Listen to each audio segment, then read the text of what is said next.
A lot of commercial pilot aspirants from India feel that once they take admission into a flying club, they are committed to stay with it forever.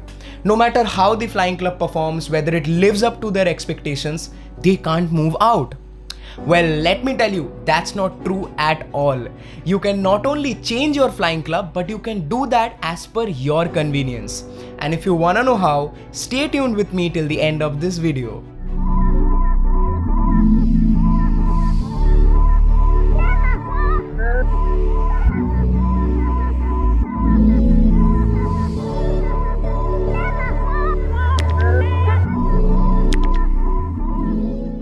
Hello everybody, welcome aboard my channel and on to a new video. If you are a first time viewer, hit that red subscribe button, or you can subscribe from the I tag here as well, and don't forget hitting the bell icon so that you're notified every time I'm out with a new video, because these days I'm trying to be as regular as possible on YouTube. Alright, let's start with the video. I have personally seen a lot of youngsters coming into commercial pilot training without proper research or guidance about this particular profession. But what's the bad part is, these kind of people often end up making really wrong decisions and also end up being really depressed or demotivated. So first and foremost, let me make one thing very clear. If you are planning to invest any kind of time or money in this particular profession, make sure you're very well researched and versed about whatever you're doing, or else you are ought to make wrong decisions. Be it whatever, which flying club to choose, which aircraft to fly, where money is to be invested, everything must be calculated and planned. Now, for the context of this video, imagine all your research and paperwork is done, but still you end up in a flying club that is not up to the standards, a flying club that is not fulfilling your expectations out of it and the promises that they had made. What do you do then? Remember one thing, any kind of deal at any stage of your flying training will involve money, and that is the only binding factor that can stop you from making any decision. Imagine you join a flying club and you pay an amount of money to the flying club for 50 hours of flying training. But after doing around 30 hours, you realize that the flying club isn't good enough. It's not living up to your expectations, or there is some problem somewhere. So in that case, then you have two options. Either you leave the flying club immediately, or you fly for the amount of money that is deposited to the flying club and then leave. But the catch here is, if you are planning to leave the flying club immediately, then the amount of your money that is deposited to the flying club will be returned to you as per the flying club's policies. If they return the entire amount to you, well and good. But in some cases, they might forfeit some amount and return the rest to you.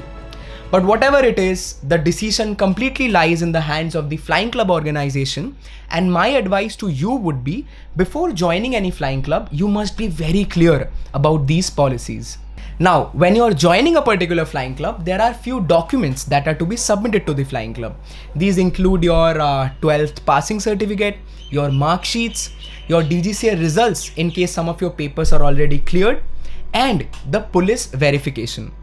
Now, there might be some other documents here and there, but these are the basics. With all these documents, the flying club will prepare your Flying Training Progress Report, also known as FTPR. Now, this particular document is the most important document of your entire flying training. It is on the basis of this document that DGCA will issue you your commercial pilot license. Now you can imagine how important and the value of this particular document. Also, as per DGCA, this document is absolutely confidential. You as a trainee will have no access to it. The only person authorized and in full control of this document will be your CFI or Deputy CFI. Oh, by the way, a very fun fact. This is the only document that talks about your flying skills.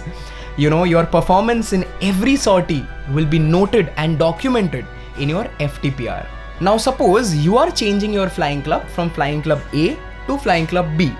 Now what Flying Club B will do is, it will send a mail to Flying Club A regarding all your documents that Flying Club A has to transfer to Flying Club B.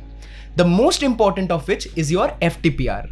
These documents will be sealed by Flying Club A and then posted to Flying Club B through India Post. Quick fact, It can't be speed posted, it can't be couriered. The only organization that is recognized by DGCA is India Post, so that is the legal way of doing it. In some rare cases though, Flying Club A might give you this envelope by hand to take it to Flying Club B, but in that case also, like I mentioned before, you as a trainee will have no access to the documents inside the envelope. Once these documents reach Flying Club B, it is then that you are officially a cadet of this new flying training organization. Look, I have changed 2 flying clubs myself, so it is very easy for me to talk about this process, but to be telling you honestly, this process might be very tedious and time taking.